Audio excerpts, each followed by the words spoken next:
Miguel, el otro día vi, si no recuerdo mal, había un porcentaje que decía que el 80-85% de los trabajos del futuro, de los próximos años, aún no se han desarrollado. Estamos viviendo un momento de transformación digital y me gustaría saber la visión que tenéis desde Page, desde qué pilares se tiene que asentar esa nueva formación enfocada a la transformación digital, ya sea pues sistema educativo, cómo tiene que reenfocarse a nivel empresarial o a nivel también personal. Pues mira, la formación, desde luego, es clave en el desarrollo profesional de cualquier persona. Yo creo que esta tiene que, en primer lugar, responder a las demandas de este entorno tan frenético, tan cambiante que estamos viviendo hoy, ¿no? Antiguamente, o antes de lo que era la pandemia, lo catalogábamos como entorno VUCA, volátil, incierto, complejo, ambiguo, y después, con este cambio de paradigma que hemos vivido, lo están llamando con otro acrónimo inglés que se llama BANI, que es frágil, ansioso, no lineal e impredecible, ¿no? Yo creo que la formación tiene que responder, en primer lugar, a dar respuesta a esta globalización que estamos teniendo, por un lado, pero por otro lado también acoplarse perfectamente a las necesidades que tenga el profesional, ser muy customizada. Y desde mi punto de vista, si puedo darle un consejo a esa persona, diría que la formación tiene que ser continua, cada 5 años debería de estar recibiendo un impacto, y por otro lado tiene que ser planificada, tiene que visualizar hacia dónde quiere ir en su carrera y tocar o adaptar qué itinerario formativo necesita para poder llegar a esas metas. Yo creo que lo has comentado 5 años, incluso a nivel personal, te diría que incluso menos. O sea, que cada menos años haya esa renovación, porque estamos viviendo eras con tecnologías que cada 2x3 te sale una cosa nueva, nuevas actualizaciones, y sobre todo en el ámbito digital o más de programación, desarrollo, creo que tienen que estar constantemente sabiendo las novedades y pudiéndose adaptar a ellas porque les puede hacer falta a las empresas, ¿no? Y ya no solo el ámbito o los puestos tecnológicos, sino los que no son tecnológicos, creo que cada vez más se tienen que adaptar a estas nuevas necesidades, ¿no? Antes, por ejemplo, una persona de recursos humanos, de contabilidad, no tenía que saber dominar ciertas áreas de un ordenador o ciertos programas que a día de hoy sí que tiene que utilizar, ¿no? Y esto creo que está yendo increciendo y que es un must-do en todas las formaciones y da igual el ámbito o la carrera que hayas estudiado, por ejemplo. Absolutamente. Las profesiones tecnológicas o digitales son las que tienen más necesidad de seguir formándose continuamente porque el mercado no para y las tecnologías que se demandan hoy, quizá dentro de 3 o 4 o 5 años, ya no están en boga. Y luego, como tú muy bien decías, funciones un poco más de soporte financiera, recursos humanos, operativas, también requieren estar continuamente formándose para estar actualizados a las demandas que el mercado hoy quiere. Por ejemplo, desde Page, ¿habéis notado más un increciendo en la demanda de perfiles tecnológicos o no tecnológicos? Pues mira, yo diría que ambos. Hoy el mercado laboral español está en máximos, pero si tuviese que mojarme por una de las dos áreas que me das, la parte tecnológica está absolutamente booming. Nosotros es la división que más ha crecido en el año 22, ha crecido un 50%, y hay una demanda y una guerra por el talento absoluta. Hay escasez de profesionales y estos además demandan unas reglas de juego mucho más estrictas y más duras a sus empleadores. Y mi compañía lleva más de 25 años en el mercado laboral español reclutando perfiles cualificados. Y realmente en estos 25 años hemos visto que las compañías a veces han mirado más fuera, han estado más por atraer talento externo y otras veces han apostado más por el propio talento interno, ¿no? Realmente hoy estamos en un mercado, yo diría 50-50, ¿no? ¿Cómo lo ves tú en este caso? Te iba a contestar 50-50. Desde VLab tenemos la rama de consultoría, que nos llegan empresas de, pues, oye, quiero desarrollar esta parte de nuestro negocio, implementar blockchain o otro tipo de tecnología. Y luego la parte de talento, ¿no? Vienen buscando, oye, ¿conoces o tienes algún cliente, tienes algún usuario que tenga esas capacidades para nuestra empresa, para ese desarrollo? Sí que te diría que buscan más fuera, porque al ser cosas nuevas, como es el caso de la tecnología blockchain, claro, el talento interno que tienen no tiene esos conocimientos ya no solo de habilidades, sino cognitivos. Entonces siempre buscan talento fuera, porque les es más fácil contratar a una persona que ya sepa y que les pueda sacar el trabajo desde el día 1 y no tengan que hacer ese trabajo interno de formación. Pero luego sí que es verdad que apuestan mucho por la formación interna. Como habíamos comentado, quieren que se adapten a las nuevas tecnologías, a las nuevas necesidades, porque tienen ese trabajador, esos empleados muy fidelizados a la empresa, les interesa que estos se adapten por 2 motivos. El primero, porque el trabajador lo va a valorar. Va a valorar de que, oye, están contando conmigo, quieren que me forme en ciertas áreas para yo tirarlo adelante, es una motivación sin lugar a dudas. Y luego la parte de la empresa, que les interesa mantener esa fidelización y que si estás dando esa formación extra en un área potente, con mucho potencial, con varios proyectos que tiene la empresa a futuro, también está aumentando esa fidelización y es un win-win. Pero sí que te diría que estamos viendo un 50-50, Sí. dependiendo mucho de la área que se busque y también del sector al que aplique esa empresa en concreto, ¿no? Absolutamente. Nosotros en muchos casos lo que hacemos es trabajar para empresas que contratan nuestros servicios para cubrir vacantes que tienen hoy o para las que ellos prevén que puedan tener en un futuro próximo. Pero también en otras grandes situaciones nos contratan para evaluar ese talento interno, bien por ejemplo una fusión o una compra para poder evaluar el departamento resultante en la unión de las 2 empresas, identificar qué perfiles son los más aptos para esta siguiente etapa, o bien para en un proceso de selección interno tener una opinión externa, neutra, que pueda evaluar todas las alternativas internas y poderles dar una opinión objetiva de quién es el mejor candidato o candidata para esa posición. Hemos estado hablando de puestos muy genéricos, de desarrollo tecnológico, no tecnológico, pero sí que creo que hay la necesidad de enfocarnos un poco en esos puestos de alta responsabilidad que muchas veces llegan desde fuera, ese talento que no tienes en la empresa y que necesita alguien de cargo con mucho conocimiento, mucha experiencia, que se venga a dirigir un departamento o varios. Yo personalmente, no sé, desde vuestra experiencia, cuáles son las habilidades o las aptitudes que tiene que tener un C-level.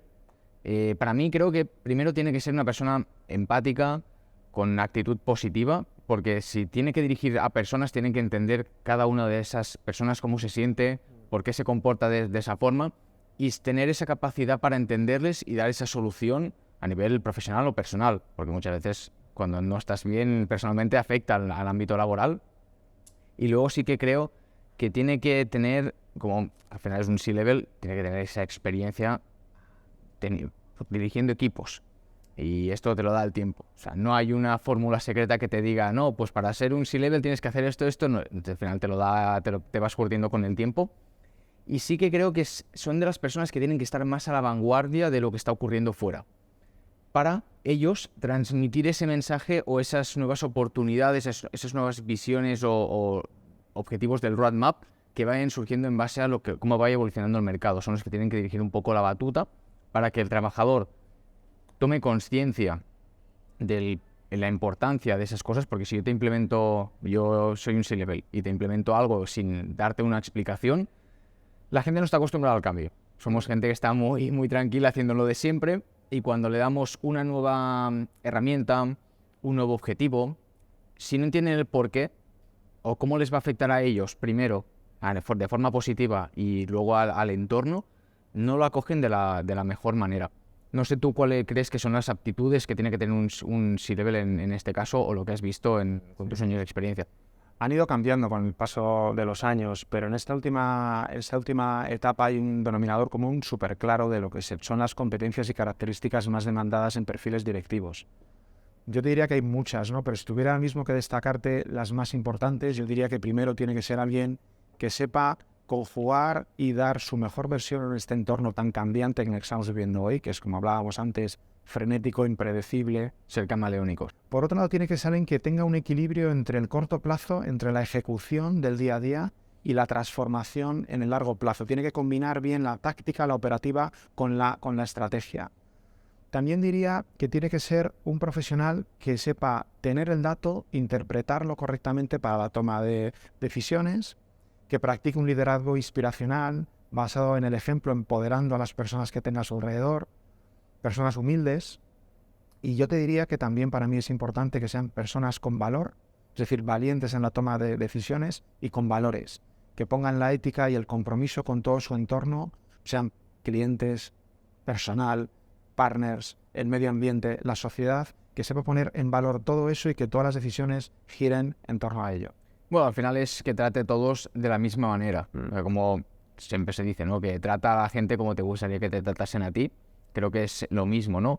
Y si tú tienes ese trato ya sea con un cliente, ya sea con un trabajador, provocas esa fidelización, que es lo que busca una empresa, que quieras o no, el estar rotando constantemente de personal es un coste muy elevado, ya no solo monetario, sino de tiempo, esfuerzo, y es algo que no se puede permitir una empresa, ya sea grande, pequeña o mediana, al fin y al cabo.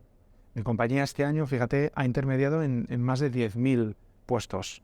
Hemos cambiado la vida, hemos ayudado a cambiar la vida a 10.000 personas, ¿no? Y realmente hemos tenido que entrevistar pues yo diría más de 100.000 o incluso hasta 150.000.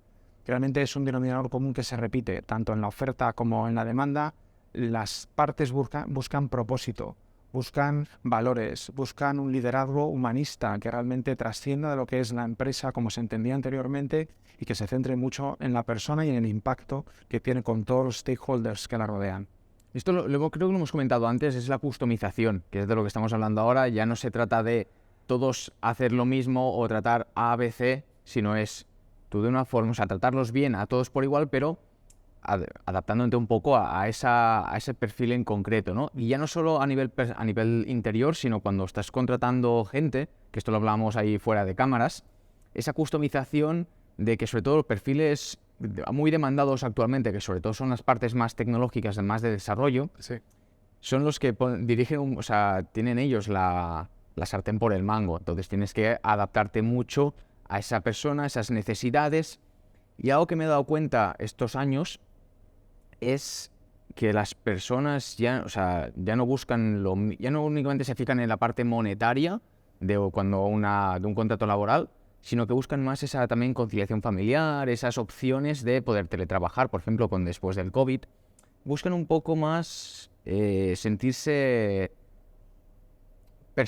personas, ya no sentirse un número más, sino... Y creo que con los años se va aumentando esa visión que veo, ¿no? De que ya no se tratan de números en una empresa, sino que buscan trátame como persona, como tal, como individuo. Sí, en términos de retribución, efectivamente la parte monetaria, tanto la parte fija como la parte variable pesa mucho, pero como tú comentabas ahora, ese salario emocional, todo eso que rodea a la persona, estar en una compañía con prestigio, con reputación, con propósito, que realmente ahí traten a la persona como lo que es absolutamente fundamental.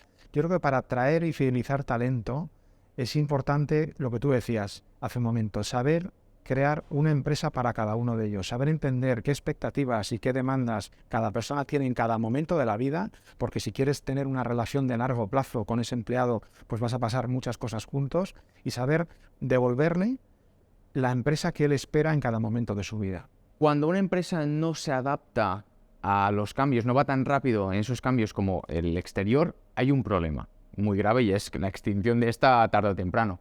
¿Cuál crees que son las claves para que la empresa pueda estar al mismo ritmo, incluso adelantarse a los cambios que hay fuera? Muy buena pregunta. En el largo plazo, sin duda, es el equipo humano, porque en el corto plazo te puede permitir tener una ventaja competitiva, pues una tecnología en concreta, o que seas el primero en llegar a un cierto mercado, pero en el largo plazo el que tiene el mejor equipo a nivel de talento, a nivel de compromiso y motivación, es el que gana. Para ello yo creo que es necesario lo que los candidatos y candidatas que nosotros entrevistamos valoran, son compañías con propósito y además que tengan un equilibrio en tres grandes patas. Primero, que tengan un equipo humano talentoso, comprometido, resistente y polivalente, con un liderazgo inspiracional y un liderazgo que se base en el ejemplo, valiente, como hablábamos antes, en la toma de decisiones y empoderando mucho a la persona. En segundo lugar, como segundo factor, que tenga una cultura organizativa diversa, inclusiva, flexible, ágil en la toma de decisiones y comprometida con su medio ambiente. Y por último, la tercera pata, que tenga unos recursos tecnológicos y unos procesos eficientes, eficaces, que sepan obtener el dato y tratarlo para la toma de decisiones y que esté todo enfocado en mejorar la productividad. Los cambios de largo plazo, las transformaciones tienen que ir de arriba a abajo, tienen que estar lideradas y tienen que estar sponsorizadas por el CEO de la compañía. Y luego efectivamente has tocado un aspecto clave, que es esa flexibilidad, entendida, bajo mi punto de vista, por dos aspectos. Uno, tener un trabajo remoto en un porcentaje alto, que es lo que ahora mismo ya, sobre todo las nuevas generaciones, demandan. Y en segundo lugar, que ese trabajo permita una conciliación perfecta entre tu vida profesional y tu vida y tu vida personal.